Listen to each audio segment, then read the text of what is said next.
Queridos, hoje a gente vai ver sobre frações, tá? Bom, isso aí já não é mais conteúdo novo para vocês, mas a gente vai dar uma relembrada na representação de fração, para a gente chegar no nosso objetivo. Na matemática, as frações correspondem a uma representação das partes de um todo. Ela determina a divisão de partes iguais, sendo que cada parte é uma fração do inteiro. Como exemplo, podemos pensar numa pizza dividida em 8 partes, que foi a foto que eu coloquei aí, tá? Aqui, sendo que cada fatia corresponde a 1/8 do seu total, beleza? Se eu como 3 fatias, eu posso dizer que comi 3/8.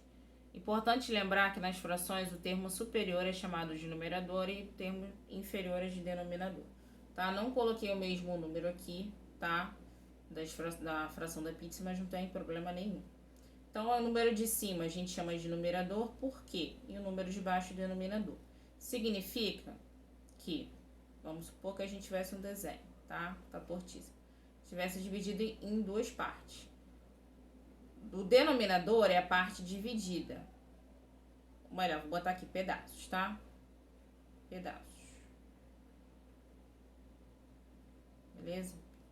E a parte de cima é a parte que eu comi, ou a parte que tá pintada, tá? Vou botar pintada que é mais fácil.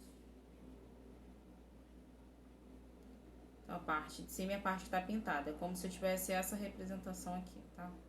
Tivesse desse jeito aqui, uma parte pintada e outra dividida. Na fração aqui da pizza, ó, ela foi dividida em 8 pedaços, tá? O cara só comeu 1, então por isso que aqui tá 1/8. Então aqui é o que o cara comeu, beleza?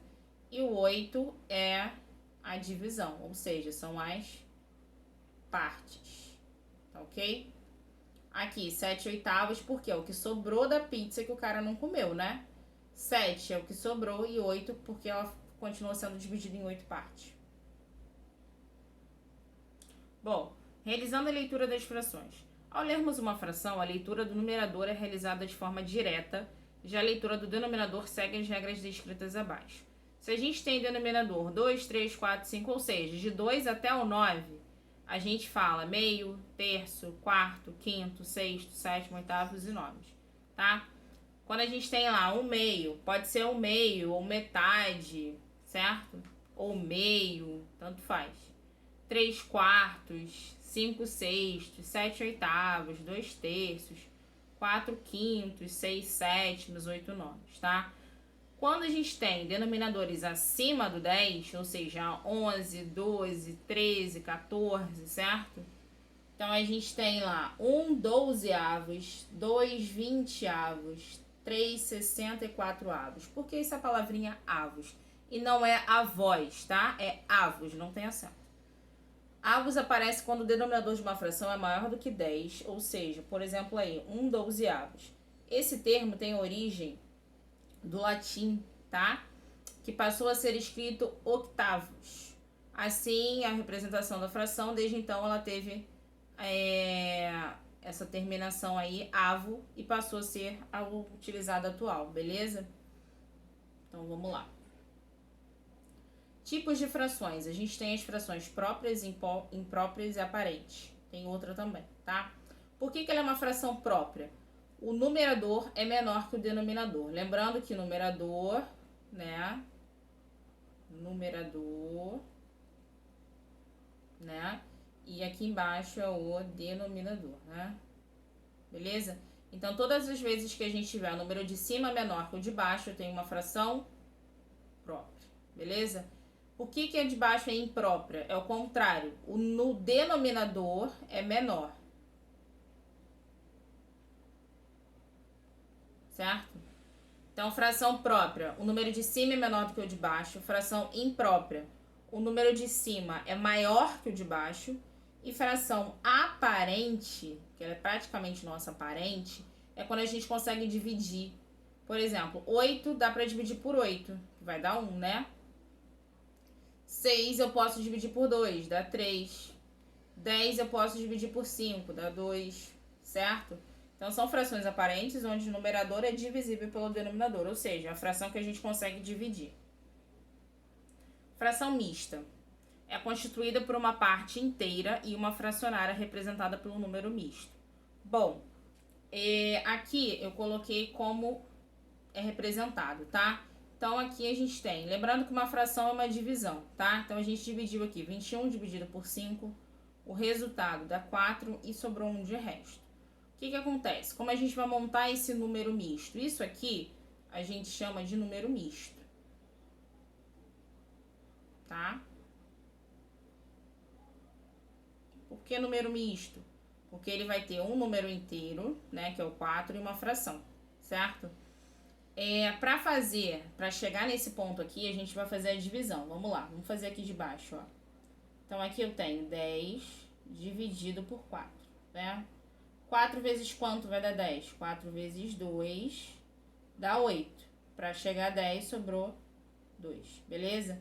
Então, aqui, lembrando que meu quociente vai ser minha parte inteira, né? Então, aqui eu tenho 2 inteiros, que é do quociente, ó, beleza? E a fração? Quem vai ser minha fração? Minha fração vai ser o meu resto, que aqui nesse caso aqui é o 2, né? E o meu divisor, que é o 4, tá? Lembrando que no número misto, de fração para número misto, o número de baixo, ele sempre é igual, ó. 4 e 4, tá? Ó, 5 e 5, beleza? Então, o número de baixo é sempre igual, tá? Então, o resultado é a parte inteira e o resto é o número de cima da fração, beleza? Agora, se a gente tivesse o contrário, tivesse o número misto e quisesse passar para fração. Deixa eu botar um azul aqui. Bom, o que eu vou fazer? Eu vou multiplicar 4 vezes 6, vou fazer um vezes aqui, e o resultado eu vou somar com 5. Então, 4 vezes 6, 24.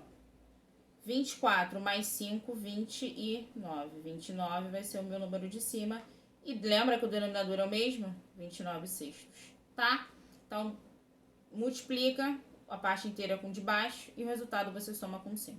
Beleza? Só isso. Como é que a gente faz essa leitura? 4 inteiros, né? Que é a parte inteira. E 1/5, que é a fração. Então, se eu fosse fazer essa leitura aqui, como é que seria? 2 inteiros e 2 quartos. Beleza? Bom, representação de fração é só a gente ver quantas partes estão divididas e quantas partes estão pintadas. Bom, lembrando que a parte dividida é embaixo, eu sempre começo por ela, tá? Então, tem 1, 2, 3, 4. Então, o meu denominador vai ser 4.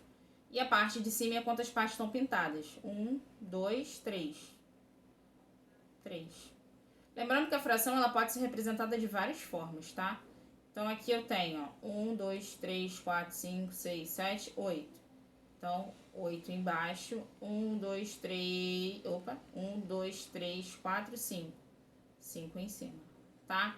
Aqui, 2 embaixo e 1 em cima. Aqui, 1, 2, 3, 4, 5, 6. Então, 6 embaixo e 5 em cima. Aqui, 1, 2, 3, 4, 5, 6. Então, tenho 6 embaixo e 1, 2, 3 em cima.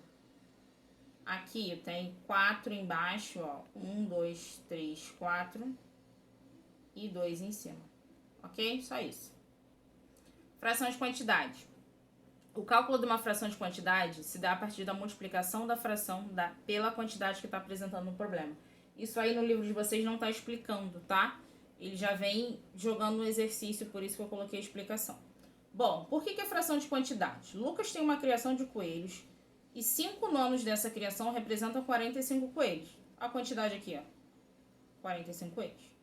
Quantos coelhos Lucas possui? O que a gente vai fazer? Então, eu tenho a fração 5 nonos de quanto? De 45, tá? Então, a gente vai botar umzinho aqui embaixo e vai multiplicar 45 vezes 5 e o 9 vezes 1, tá? Então, a gente multiplica, ó, sempre o número que tá aqui vezes o número de cima da fração. 45 vezes 5 deu 225. E o 9 de baixo a gente repete, tá? Então, só dividir aqui, ó. 225 dividido por 9 deu 25. Então, o Lucas possui 25 coelhos do total da criação, beleza? Vamos fazer um exemplo aqui na prática. Então, eu tenho aqui, ó, na minha festa de aniversário vieram 15 amigos eles correspondem a 3/5 dos convidados. Então, a gente tem 3/5 de 15. Beleza? Esse meu Dzinho aqui significa uma multiplicação. Tá? Então, eu vou fazer 3 vezes 15 dividido por 5. Tá? Então, aqui, ó, 3 vezes 5, 15, vai 1, 3 vezes 1, 3, mais 1, 4, deu 45. Dividido por 5, 45 dividido por 5, 5 vezes quanto dá 45? 5 vezes 9. Então, quantas pessoas ele convidou? 9 pessoas para o aniversário dele, beleza? Só isso. Exercícios, página 152 até 157, tá? Qualquer dúvida, só chamar. Beijos!